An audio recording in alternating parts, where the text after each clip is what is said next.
If you have multiple symptoms across multiple systems, such as cognitive, mood, physical, and nothing in conventional medicine has explained why, it's not one symptom. It's a constellation, and it tends to be chronic. Welcome to Health Decoded, your number one source for real health information, with your hosts, Dr. Alessi and Matt Tack. Health Decoded listeners, if you're dealing with bloating that just won't go away, no matter what you eat, no matter what you try, I need you to hear this. The bloating isn't the problem. It's a signal. Every external symptom you're experiencing, the discomfort, the fatigue, the frustration, has a root cause. And in my years of clinical practice, it almost always leads back to the gut. Nothing else in your body can fully heal until that foundation is restored. I built this framework from my own health journey. I was that patient, frustrated, dismissed, searching for answers. I took everything I learned, refined it through years of clinical testing, and have since helped hundreds of patients achieve complete relief from their symptoms. That became the Total Gut Reset, a step-by-step protocol with one goal: reset your gut in 6 months or less. If you're ready to learn exactly what's causing your symptoms and eliminate them for good, I'm hosting a free webinar where I walk you through the entire framework. The link is in the show notes. Go ahead and register, and I'll see you there. Welcome back to another episode of Health Decoded. I'm your host, Dr. Alessi. If you've ever felt like your brain was wrapped in wet concrete, foggy, slow, exhausted, inflamed, this episode is for you. I want to welcome you back to the Health Decoded podcast. I'm your host, Dr. Alessi, and today we're diving deep into one of the most underdiagnosed, misunderstood, and frankly, underappreciated drivers of chronic inflammation that I see in my practice every single week. We're talking about neuroinflammation. This is inflammation of the brain and nervous system. Now, when most people hear the word inflammation, they think of maybe a swollen knee or a red and infected wound. And yes, that is inflammation. But what happens when that same inflammatory process is happening quietly, silently, inside your brain? That's what we're talking about today. And so here's a little roadmap of what we're going to go through today. First, what is neuroinflammation? Like what it actually is, the biology. I'm going to explain that. Second, the signs and symptoms, and I promise some of these are actually going to surprise you. And third, how we test for it. Because if you can measure it, you can manage it. And then the last segment we'll go through, the part that everyone wants, is what can you actually do about it? Actionable root cause strategies that work. So let's just get right into it. So basically, what exactly is neuroinflammation? At its most fundamental level, neuroinflammation is an immune response, specifically an immune response that occurs within the brain and central nervous system. Now, here's something most people don't know. Your brain has its own immune system. It has specialized immune cells called microglia. These are the brain's resident defenders. They constantly scan for threats, pathogens, damaged cells, toxic compounds, anything that shouldn't be there. When microglia detect a threat, they activate. They release inflammatory signals called cytokines. This is actually a brilliant and necessary survival mechanism. Acute inflammation, the short-term kind, is your body doing its job perfectly. Now, the problem is when that immune response doesn't turn off. Think of it like this. Imagine you set off a smoke alarm in your kitchen because you burned some toast. The alarm is doing exactly what it should. But now imagine that alarm just keeps going and going. Hours later, days later, you've cleaned up the toast, opened the windows, the smoke is gone, but that alarm is still blaring. That's chronic neuroinflammation. The alarm is stuck in the on position.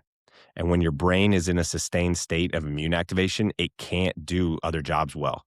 Memory consolidation, mood regulation, executive function, energy metabolism, and hormone signaling, all of this gets compromised, put on the back burner. And so there's another layer to this that I really want you to understand. And that's what we've talked about in a previous episode a couple weeks back is the blood-brain barrier. So your brain is protected by a highly selective barrier. This is a tight cellular lining that controls what gets in and stays out. Nutrients come in, waste products leave, pathogens and toxins are supposed to be prevented from entering. But here's the problem. When systemic inflammation is chronically elevated, meaning inflammation in the rest of the body, that barrier can actually become compromised. It becomes what some researchers are calling leaky, similar to the concept of leaky gut. And when that barrier breaks down, inflammatory compounds that have no business being near your neurons start crossing over. So, for example, gut inflammation can even drive brain inflammation. Mold toxins, infections, heavy metals, chronic stress hormones, all of these compromise the blood-brain barrier and light up that central nervous system immune response. This is exactly why we don't look at the brain just in isolation.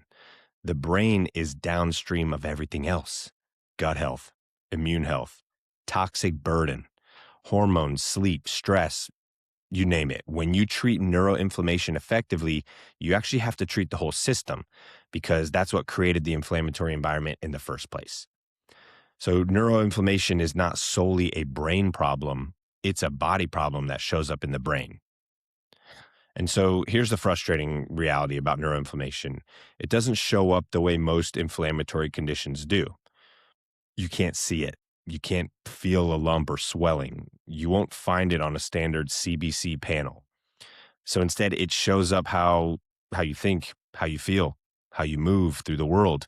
And because conventional medicine tends to compartmentalize these symptoms, sending you to a neurologist for one thing, a psychiatrist for another, an endocrinologist for the other, the underlying inflammatory driver never gets addressed. And so what I want to do is walk you through the symptom clusters that I see most frequently with my patients when it comes to neuroinflammation. And so the first cluster is cognitive. This is brain fog is the biggest one we see. That thick, heavy, can't think straight feeling that doesn't go away even after getting a good night's sleep. Memory issues, particularly like short-term memory, difficulty forming new memories, the ability to retrieve words. You can't, what was I going to say? Those kind of things. Many of patients describe it as feeling like they're thinking through sludge, difficulty concentrating, slow processing speed, a mental fatigue that hits hard in the afternoon. All of these fit the neuroinflammatory picture. Now, the second one is more mood and emotional symptoms. This is where the science has gotten really interesting in the last decade. We know that depression and anxiety are not purely psychological. Inflammation is one of the primary drivers of both. When your microglia are activated and your brain is bathed in pro-inflammatory cytokines, neurotransmitter production will get disrupted. Serotonin, dopamine, GABA, all of these are downstream of your inflammatory state. So irritability, low mood, emotional reactivity, feeling flat or unmotivated, heightened anxiety, these aren't character flaws or just how you're wired. In many cases, they're symptoms of an inflamed nervous system. The third cluster, this is more physical. See this a lot. Headaches, particularly like pressure headaches or headaches that seem to come from nowhere. Sensitivity to light or sound. Fatigue that is disproportionate to your activity level. You're not just tired, but like bone deep exhausted. Sleep disturbances are huge here as well. Many patients with neuroinflammation have trouble either falling asleep or staying asleep because their nervous system is stuck in a low-grade threat response. And then the sleep deprivation makes the inflammation worse. It's a very vicious cycle. Things like tinnitus, dizziness, autonomic dysregulation, racing heart, temperature dysregulation. These can all be part of this picture as well. And so here's the pattern I want you to hold on to. If you have multiple symptoms across multiple systems, such as cognitive, mood, physical, and nothing in conventional medicine has explained why, neuroinflammation needs to be on the radar. It's not one symptom. It's a constellation, and it tends to be chronic, meaning weeks, months, sometimes years, with varying intensity. If any of that sounds familiar, don't panic. It's actionable, and we're going to get there. We're going to go through all of that today. And so before I go through what we use to assess neuroinflammation, I want to acknowledge something that I hear from patients constantly. And it's this, and I could probably count hundreds of times I've heard this. My doctor ran my labs and everything came back, quote unquote, normal. That's because standard panels are not designed to evaluate neuroinflammation. A basic metabolic panel or a standard CBC, these are not sensitive enough to pick up the kind of low-grade chronic inflammation that I'm talking about. That doesn't mean nothing's wrong. It means you need a more refined and detailed assessment. And so the first category of testing is what we call systemic inflammatory markers. These are blood tests that, while it's not brain specific, it's going to give us important signal about the overall inflammatory burden that your body is carrying. High sensitivity CRP or HSCRP. This is one of the most useful and underutilized markers in functional medicine.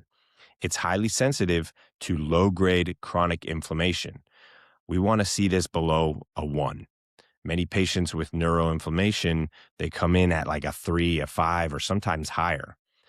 Now, the next one, homocysteine. This is another critical marker. It's associated with both neuroinflammation and cardiovascular risk. Elevated homocysteine directly injures the blood-brain barrier. Ideally, I want to see this below an 8. Now, ferritin, ESR, fibrinogen, these are markers that can all provide additional information about the inflammatory state. And so we look at the whole picture, not just a single number. Now, when we want to go deeper, say there's more going on, we can look directly at cytokines. So we can test the inflammatory signaling molecules that I had mentioned earlier. Tests like TNF alpha, interleukin 6, interleukin 1 beta, all can help us characterize the nature and severity of the inflammatory response. These aren't always necessary for every patient, but for complex cases, particularly ones where patients have tried multiple interventions and nothing's gotten better, cytokine panels can be incredibly helpful. Because the gut-brain connection is so fundamental to neuroinflammation, gut testing is often a large part of our workup as well. A comprehensive stool analysis like our gut zoomer can reveal dysbiosis, intestinal permeability or leaky gut, and any infections, all of which will drive systemic and neuroinflammation.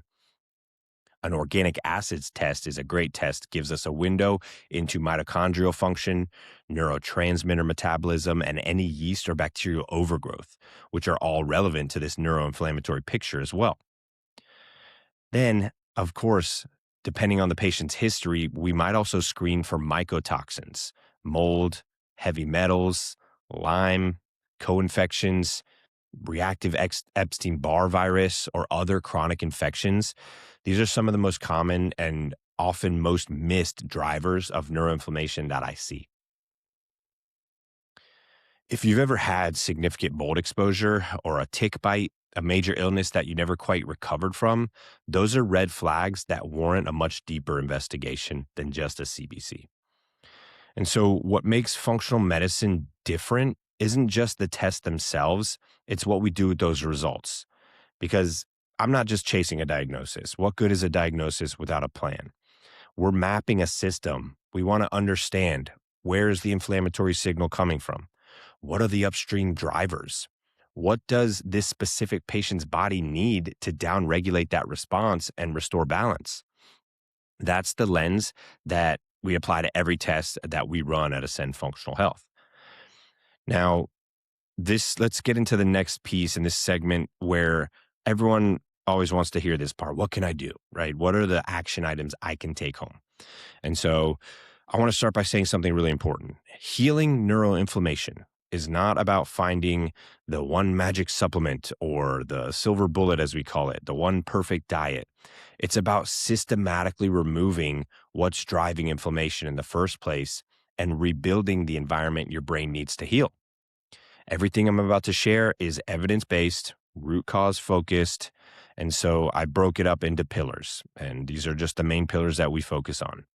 Number one, diet. We have to remove the fuel from the fire. The single most powerful dietary shift for neuroinflammation is eliminating ultra-processed foods. Things like refined sugars, industrial seed oils, packaged foods. These are the three biggest dietary drivers of systemic inflammation. And so if you're still eating these regularly, no supplement is going to outdo that or overcome that. So you need to move toward a whole food, anti-inflammatory foundation. Things like fatty fish, colorful vegetables, leafy greens, olive oil, berries, nuts and seeds, quality proteins. A Mediterranean protocol or Mediterranean style diet, these patterns are well supported for reducing neuroinflammation and often what we utilize in our practice. For some patients, eliminating specific triggers, things like gluten, dairy, corn. This makes a significant difference, particularly if there's underlying gut permeability. We often use what we call a 30-day elimination protocol to identify these individual triggers. And also the power of polyphenols comes into play. So these are compounds that are that are found in deeply colored plants like blueberries, turmeric, green tea has a lot of them. Even, you're going to like this one, coffee has low levels of polyphenols. These modulate microglial activation and actually reduce central inflammatory signaling. Now, the second pillar, this is a non-negotiable for the brain, sleep. Your brain has a waste clearance system called the glymphatic system. It runs almost exclusively during deep, slow wave sleep. This is when your brain flushes out inflammatory debris, misfolded proteins, metabolic waste. If you're not getting 7 to 9 hours of quality sleep, your glymphatic system is impaired, and then inflammation accumulates. So you need to prioritize sleep like it's medicine, because it really is. A consistent sleep and wake time, a dark, cool bedroom, no screens for at least 60 minutes before bed. Address sleep apnea if it's present. If you're snoring, this is something to look into. This is often a major and often missed driver of neuroinflammation. For patients who struggle with sleep, and particularly sleep quality, you can use something like magnesium glycinate before bed. This is going to help with cortisol patterns and gut health, all of which disrupt sleep architecture. Now, the third one, third pillar here, very important, stress and nervous system regulation. Chronic psychological stress drives neuroinflammation through multiple pathways. It elevates cortisol, which compromises the blood-brain barrier. It activates the HPA axis, which keeps the immune system in a pro-inflammatory state. And it suppresses the parasympathetic nervous system, keeping your body locked in sympathetic overdrive. This is not just stress. The physiological consequences of chronic stress on brain tissue are real and very measurable. Tools that have strong evidence for downregulating the nervous system. Here we go. Breath work, specifically extended exhale breathing. So 4 count in, 6 to 8 counts out. This stimulates the vagus nerve and shifts you into that parasympathetic mode within minutes. Daily meditation, even just 10 minutes, has measurable effects on inflammatory cytokine levels. Cold exposure. Everybody knows the craze of cold plunging. So things like forest bathing, we call like time in nature, all of these activate anti-inflammatory pathways within the body and brain. For many patients, nervous system regulation is the missing piece. You can eat perfectly, you can take all the right supplements, you can exercise, but if your nervous system is chronically dysregulated, you will not heal. And so that's a massive piece of how we operate at Ascend Functional Health, and one of the things that gets overlooked often in conventional medicine. Now, pillar number 4, targeted supplementation. So let me walk through a few supplements with the strongest evidence specifically for neuroinflammation in this case. And just a quick disclaimer before this. None of this is me telling you to take these. None of this is me giving you dosages. You make sure, based on your blood work, that you know what's right for you. That's just the way to approach things like this. Now, let's get into it. Omega-3 fatty acids, specifically EPA and DHA, are anti-inflammatory at the neurological level. They modulate that microglial activation. They reduce cytokine production and support the structural integrity of neurons. So I recommend high quality, third party tested fish oil with at least 2 grams combined EPA and DHA. Curcumin, this is a fantastic one, particularly when paired with omega-3s. This is the active compound found in turmeric. It's one of the most studied natural uh, inhibitors of NF-kappa beta, which is a master switch for inflammatory gene expression in the brain. Now, the catch, standard curcumin has poor bioavailability. It's hard for your body to absorb. So you want to look for phospholipid-bound formulations, often combined with black pepper extract.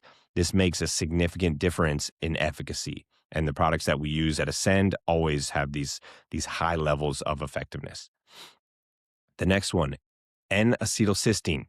This is a precursor to glutathione, which is your brain's most potent endogenous antioxidant. Oxidative stress and neuroinflammation go hand in hand. And the NAC directly supports the brain's capacity to buffer inflammatory damage. Other supplements worth discussing, lion's mane mushroom, particularly for the neuroregenerative piece, is fantastic. Resveratrol is another very powerful and potent antioxidant. And magnesium, particularly magnesium threonate, which crosses the blood-brain barrier very effectively. Now, supplementation is not the only fix, should always be individualized. What works powerfully for one person may not for another, might even be counterproductive. And this is based on specific biochemistry and your drivers of inflammation. The fifth pillar, exercise. This is probably the most underutilized anti-inflammatory tool. Exercise is a genuine pharmacological intervention for neuroinflammation. It's going to increase BDNF, which is brain-derived neurotropic factor. This is what promotes neuronal health and actually heals the brain and nervous system. It reduces that microglial overactivation, and it improves lymphatic flow. It's going to regulate cortisol, enhance your mitochondrial function in the neurons. But here's where I need to insert a critical caveat, okay? For patients with significant neuroinflammation, particularly those with maybe mold, chronic infections, or a post-viral illness, high-intensity exercise can actually temporarily worsen your symptoms by spiking inflammation further, right? Exercise is somewhat of a stress on the body. So you want to start with low intensity, consistent movement, things like walking outside, swimming, maybe gentle cycling or yoga. Build your tolerance. The goal is to get the anti-inflammatory benefits of movement without triggering a flare. So 15 to 30 minutes of moderate intensity exercise most days is a meaningful target for patients in that position. And then the pillar number 6, and this is often something we support patients with, is detox and drainage.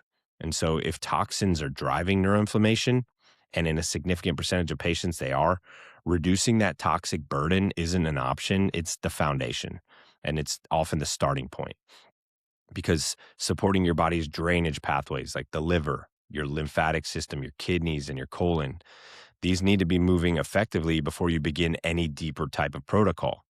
Or you could risk redistributing or pushing toxins back into circulation rather than clearing them. And so for liver support, like ongoing, not like strategically, but just, daily, cruciferous vegetables, getting adequate protein, and then targeted support with things like NAC we talked about, and milk thistle, which is an herb. These help for supporting the liver's functions in phase 1 and phase 2 detox. And if you want more detox-focused content, go back a few weeks to an episode that we did about detox where I broke all of this down. For lymphatic flow, movement, dry brushing, hydration, sauna therapy, traditional or infrared, very strong evidence supporting the use of sauna for toxin elimination, particularly for fat-soluble compounds like mycotoxins and molds and heavy metals. Start low and slow, 15 to 20 minutes, and increase maybe 2 to 3 times per week. The next thing is like binder therapy. Now, when it comes to binders, always do this under the supervision of a professional, because using things like activated charcoal, modified citrus pectin, or even prescription binders like cholestyramine in severe cases, this can help prevent that reabsorption of toxins as they're mobilized. However, if done wrong, can increase toxic load.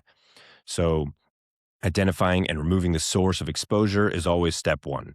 Treating mold toxicity while still living in a moldy building is kind of like bailing out of a sinking boat without patching the hole, right? You have to always find out and remove number one. So let's summarize. Let's bring all of this together. Thank you for sticking with me through this. I hope that a lot of this was very valuable and can be applied today. Neuroinflammation is real. It's measurable. It's treatable, which is great. But it sits at the root of a lot of chronic conditions that we see. It's driven by upstream factors like gut dysfunction, toxins, infections, chronic stress, poor sleep, but it responds to upstream interventions. And so the 6 pillars we covered today: anti-inflammatory nutrition, optimized sleep, nervous system regulation, targeted supplementation, strategic exercise, and drainage and detox support. It's not a random list of things to try. Each one of these addresses a specific mechanism in the neuroinflammatory cascade. And so if you took nothing else from today, I want you to take this. Your brain has a remarkable capacity to heal when you give it the right environment. Neuroplasticity is real. Microglial resolution is real. Your biology is working. It's on your side. And so the goal with us at Ascend Functional Health is never to manage your symptoms indefinitely. The goal is to find the root cause, remove it, and rebuild so you can feel like yourself again. And so if you're a current patient with us and this episode resonated with you, mention it to us at your next appointment. We can chat more about this. If you're not a patient and this hit home for you or maybe someone you know, please reach out to us. You can go to ascendfunctionalhealth.com. We can always discuss lab testing. Listeners of the podcast are always going to get discounts on all kinds of lab tests and supplementation. You also get a special gift when you reach out to us. If this was beneficial or helpful, please share it. That helps us. We don't turn a profit from this. This is free, just valuable information. If it's helpful, we just ask that you share it with someone who might need to hear it. That's how we grow. That's how we help more people become conscious of these kind of things and create a healthier community all around. So I thank you so much for joining me today. I'm Dr. Alessi, and I look forward to seeing you on the next episode. Thank you for tuning in to Health Decoded, where we break down the truth about all things health and empower you to take charge of your well-being. If you found value in today's episode, please subscribe, leave a review, and share it with someone who needs to hear this. For more resources and personalized support, visit us at alessifunctionalhealth.com and sign up for our newsletter. To hear your questions answered live on the show, send them to ask@alessifxhealth.com. That's ask@alessifxhealth.com. Until next time, stay curious, stay empowered, and remember, your health is in your hands.